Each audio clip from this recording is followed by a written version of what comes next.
भारत का इतिहास अनेक राजवंशों, साम्राज्यों और राजाओं से भरा पड़ा है, किंतु उन सब में एक ऐसा वंश था जिसने पहली बार पूरे भारतीय उपमहाद्वीप को एक विशाल राजनीतिक इकाई में बांध दिया। यह वंश था मौर्य वंश। 321 ईसा पूर्व में चंद्रगुप्त मौर्य ने इसकी स्थापना की और 185 ईसा पूर्व तक यह साम्राज्य चला। इस दौरान भारत ने चाणक्य की अद्भुत कूटनीति, चंद्रगुप्त की वीरता, बिंदुसार की स्थिरता और अशोक महान की धर्मनीति को देखा। तो चलिए इस कहानी को हम शुरुआत से अंत तक सुनेंगे, मानव के ऐतिहासिक उपन्यास हो। तो सबसे पहले मेरा नाम विशाल कुमार है, आप सभी का स्वागत है ज्ञान मां सरस्वती में। अगर आप हमारे चैनल पर नए हैं तो प्लीज़ हमारे चैनल को सब्सक्राइब कर लें ताकि मैं आपको ऐसे ही वीडियो लाता रहूं। चलिए शुरुआत करते हैं। 4वीं शताब्दी ईसा पूर्व का भारत गंगा की घाटी में मगध साम्राज्य अपनी चरम सीमा पर था। नंद वंश के शासक घननंद के खजाने में अपार धन था। उनके पास 2 लाख से अधिक सैनिकों की विशाल सेना थी, लेकिन जनता उनसे घृणा करती थी क्योंकि वे अत्यधिक कर वसूलते और विलासिता में डूबे रहते थे। इस समय तक्षशिला से आए एक महान ब्राह्मण कौटिल्य, जिन्हें आप चाणक्य के नाम से जानते होंगे, चाणक्य ने नंद राजा से मुलाकात की। कहते हैं कि नंद दरबार में उनका अपमान हुआ। क्रोध में उन्होंने प्रतिज्ञा की, मैं नंद वंश को नष्ट करूंगा और एक नए साम्राज्य की स्थापना करूंगा। उनकी इस प्रतिज्ञा के बाद शुरू होता है मौर्य वंश के उदय का समय। चंद्रगुप्त मौर्य का उदय। पाटलिपुत्र से दूर एक छोटे से कुल में जन्मा हुआ एक बालक जिसका नाम था चंद्रगुप्त। वह साधारण परिवार से थे, लेकिन उसमें अपार साहस और नेतृत्व शक्ति थी। चाणक्य ने उसे खोज निकाला। उन्होंने चंद्रगुप्त को तक्षशिला से ले जाकर युद्ध, राजनीति और कूटनीति की शिक्षा दी। यह वही समय था जब पश्चिम से सिकंदर महान का आक्रमण हुआ। 327 ईसा पूर्व में सिकंदर भले ही भारत के भीतर तक न जा पाया हो, लेकिन उसके हमले ने भारतीय राज्यों की कमजोरी उजागर कर दी। चाणक्य ने समझ लिया, भारत को यदि विदेशी आक्रमणों से बचाना है तो इसे एकजुट करना होगा। नंद वंश का पतन और मौर्य वंश की स्थापना 321 ईसा पूर्व में। चाणक्य और चंद्रगुप्त ने मिलकर मगध की सत्ता छीनने का षड्यंत्र रचा। अनेक युद्धों और रणनीतियों के बाद नंद वंश का पतन हुआ और 321 ईसा पूर्व में चंद्रगुप्त मौर्य ने पाटलिपुत्र की गद्दी संभाली। यहीं से प्रारंभ हुआ मौर्य साम्राज्य। चंद्रगुप्त मौर्य 321 से 298 ईसा पूर्व। चंद्रगुप्त का शासन एक महान संगठन और अनुशासन का उदाहरण था।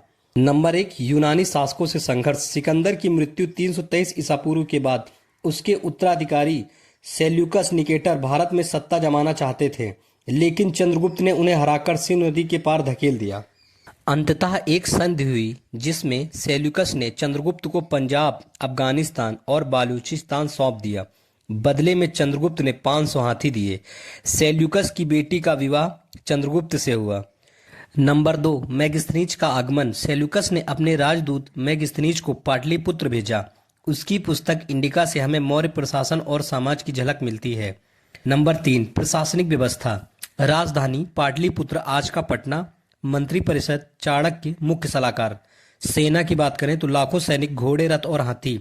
कर व्यवस्था, कृषि से कर, व्यापार पर शुल्क, जासूसी तंत्र, गुप्तचर प्रणाली अधिक प्रभावी। नंबर 4, जैन धर्म की ओर झुकाव। अपने अंतिम समय में चंद्रगुप्त ने सत्ता छोड़ दी और जैन मुनि भद्रबाहु के साथ दक्षिण भारत चले गए।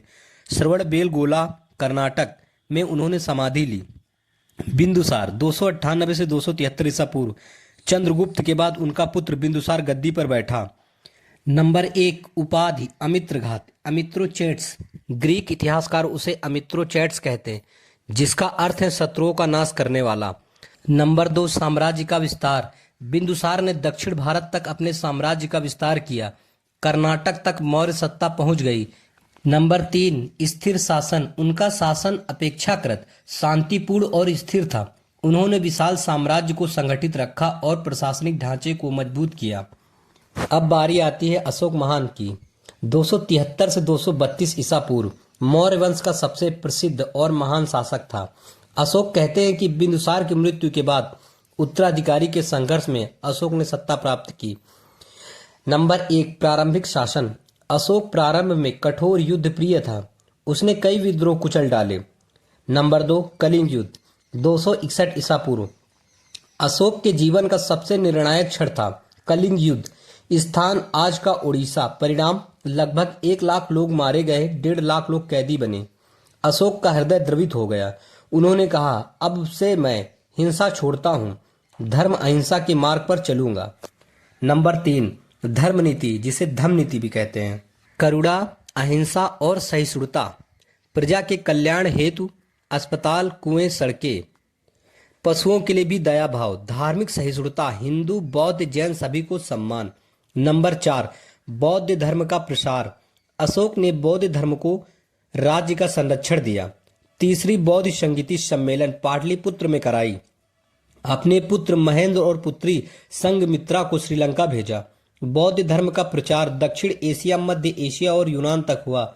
नंबर 5, शिलालेख और स्तंभ लेख, अशोक ने अपने संदेश पत्थरों और स्तंभों पर खुदवाए। प्रमुख स्तंभ सारनाथ का सिंह स्तंभ आज भारत का राष्ट्रीय प्रतीक है। भाषा प्राकृत और लिपि ब्राह्मी। अशोक के बाद का पतन, अशोक की मृत्यु 232 ईसा पूर्व के बाद मौर्य साम्राज्य का पतन प्रारंभ हो गया। इनके कारण हैं: नंबर 1, उत्तराधिकारी कमजोर और अयोग्य। नंबर 2, साम्राज्य का अत्यधिक विशाल होना। नंबर 3, प्रांतीय शासकों की स्वतंत्रता। नंबर 4, यूनानी आक्रमण और बाहरी दबाव। नंबर 5, वित्तीय संकट। अंततः 185 ईसा पूर्व में अंतिम मौर्य शासक बृहद्रथ की हत्या उसके सेनापति पुष्यमित्र शुंग ने कर दी और शुंग वंश की स्थापना हुई। मौर्य साम्राज्य की विशेषताएं: नंबर 1, पहली बार भारतीय उपमहाद्वीप का राजनीतिक एकीकरण। नंबर 2, चाणक्य का अर्थशास्त्र, राजनीति और प्रशासन का शास्त्रीय ग्रंथ। नंबर 3, अशोक की धम्म नीति विश्व इतिहास में अद्वितीय। नंबर 4, भारतीय कला व स्थापत्य, स्तंभ, शिलालेख, गुफाएं। नंबर 5, आज भी अशोक का सिंह स्तंभ भारत का राष्ट्रीय प्रतीक और चक्र राष्ट्रीय ध्वज का हिस्सा है। निष्कर्ष क्या निकलता है? तो मौर्य साम्राज्य केवल एक राजनीतिक शक्ति नहीं थी, बल्कि यह भारत की सांस्कृतिक और नैतिक पहचान का भी प्रतीक था। चाणक्य की रणनीति, चंद्रगुप्त की वीरता, बिंदुसार की स्थिरता और अशोक की धर्म नीति, इन चारों स्तंभों ने मौर्य साम्राज्य को अमर बना दिया। भारत का इतिहास चाहे जितना उतार चढ़ाव देखे, लेकिन मौर्य साम्राज्य की गाथा सदैव सुनाई जाएगी, क्योंकि इसने हमें सिखाया सत्ता का अर्थ केवल विजय नहीं बल्कि धर्म और करुणा से प्रजा का कल्याण करना है।